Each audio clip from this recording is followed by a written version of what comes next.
Okay, let's dive in. We have a stack of source material here, articles, research notes, charting a really dramatic and frankly quite dangerous shift. A major shift, yeah.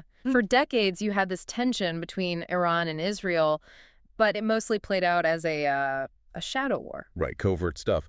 But as of June 13, 2025, which is the time frame these sources cover, that's escalated. We're talking direct military confrontation now. And it's pushed the whole region towards what some of this material calls a dangerous precipice. It's pretty serious. It really is. So our mission today is to unpack these sources together. We want to help you understand exactly how we got to this point, according to the material. Yeah, what the situation looks like on the ground based on these reports and what the core issues really are. We're going to distill the key facts, the insights, straight from the sources we have here, presenting it all impartially.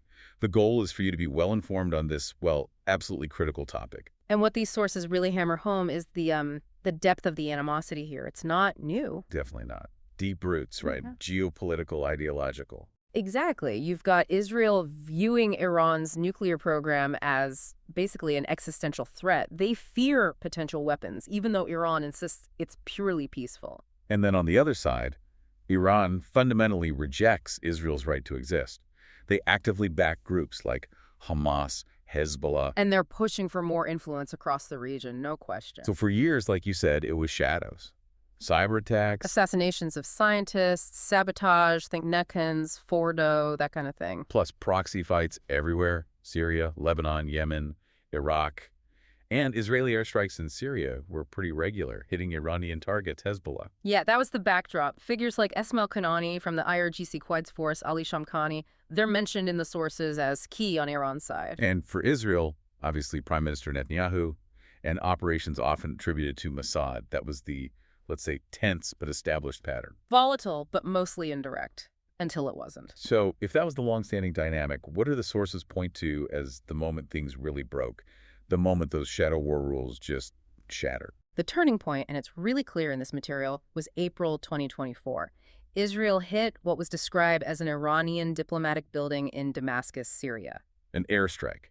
And the key thing was it killed several senior Iranian military commanders, big names, including Brigadier General Mohammad Reza Zahedi of the IRGC. A major figure. Iran, understandably, vowed retaliation, but their response, as reported, was, well, unprecedented. A direct missile and drone attack launched from Iranian territory at Israel. That was April 13th, 2024. Unprecedented is exactly the word everyone used. Hundreds of drones, cruise missiles, ballistic missiles, a massive barrage. But the sources also detail Israel's defenses.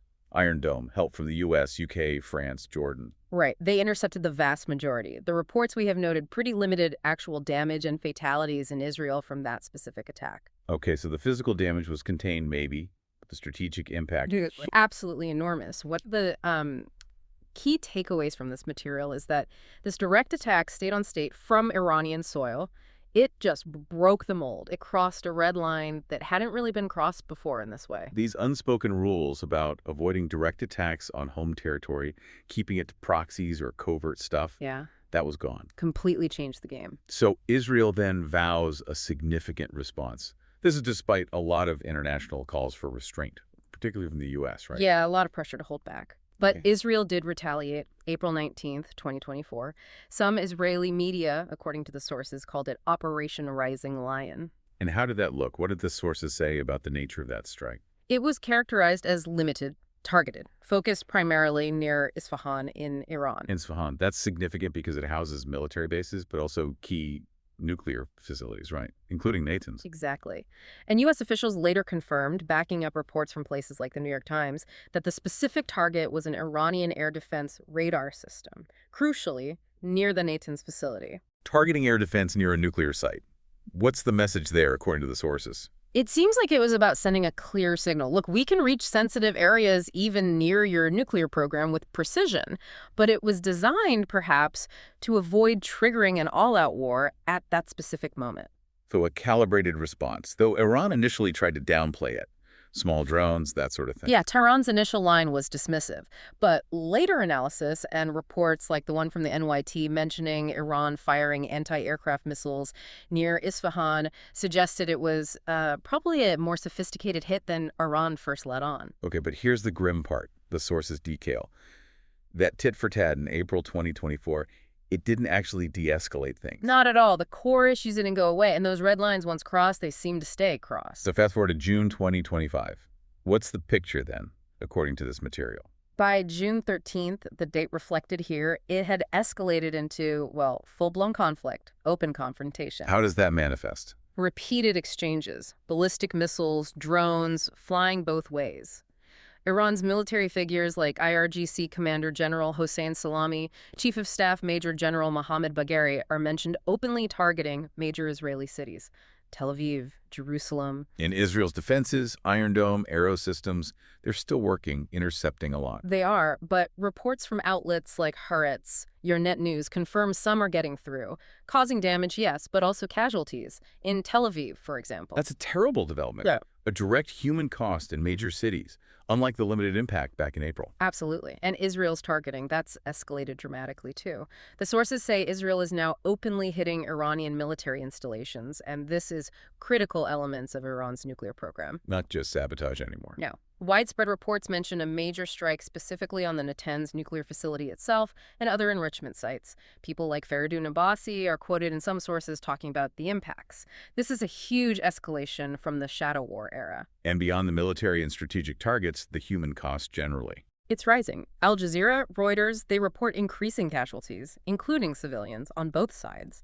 That bombing in Tel Aviv caused real alarm, leading to calls, mentioned in the sources, for maybe even more advanced defense systems like TAD. Meanwhile, the rhetoric from leaders still dialed up to 11. Oh, absolutely. On Iran's side, you have Supreme Leader Khamenei and President Pezeshkian. He took office in August 24, quoted with warnings of crushing responses, even talk of eradicating the Zionist entity. And in Israel, Netanyahu. Still a very firm stance, doing whatever is necessary, including preemptive strikes. The sources also mention he might be facing some pressure from inside his own war cabinet, figures like Sachi Hanegbi pushing for decisive action. And this direct fight isn't happening in a vacuum. What about the rest of the region? It's definitely destabilizing things further. Iran's allies and proxies, Hezbollah in Lebanon, militias in Iraq, Yemen, they've significantly increased activity against Israel and also U.S. interests. Which fuels those fears of a wider war. Yeah. The term World War III even pops up in some discourse cited here. Exactly. U.S. CENTCOM is heavily engaged, trying to protect U.S. interests and allies with air defense, naval forces, but stressing very clearly they don't want to be drawn into a direct war with Iran. And even within the U.S., there are differing views reflected in the sources. Yes, you see some contrast. Look, Senator John Fetterman's strong support for Israel's actions versus Senator Jack Reed urging more caution about how involved the U.S. gets. Okay, let's circle back to the nuclear issue. With Israel striking near and now reportedly on nuclear facilities, what are the specific concerns highlighted? This is maybe the most alarming part. Fears about Iran's nuclear program have intensified massively during this conflict, according to these reports. How so? The IAEA, the UN's nuclear watchdog, is expressing alarm. They're citing Iran ramping up uranium enrichment and restricting inspections. That's mentioned clearly in the material. And the implication of that increased activity. Well, the fear, explicitly discussed in these sources, is that Iran could be getting closer to actually developing nuclear weapons, or at least reaching a breakout capability. Which would just completely change the strategic landscape. Fundamentally, it adds a terrifying new dimension to an already dangerous conflict. So let's just pull back and recap the journey these sources map out. Yeah. We went from this long-term shadow war, indirect covert, to that clear turning point in April 2024, direct state-on-state attacks for the first time. And by June 13, 2025, that had spiraled into open conflict. Yeah. Ongoing missile strikes on cities, hitting strategic sites, including nuclear facilities. Rising casualties, leadership rhetoric, it's incredibly hostile, and this ripple effect destabilizing the entire region, pulling in proxies. The stakes, as these sources make incredibly clear, are just immense. Potential catastrophe for global energy, international security, and, of course, human lives. Understanding the specifics, the timeline laid out here, it's crucial for grasping just how serious things are right now. It really is. This deep dive shows a trajectory that's deeply concerning. So here's maybe something to leave you thinking about based on this material. With Israel openly targeting Iranian nuclear sites and Iran pushing ahead with enrichment and missiles, does this conflict mean the old red lines are just gone for good? And what does that imply for the future, for regional stability, long after the immediate fighting stops? That's a heavy question these sources force us to confront.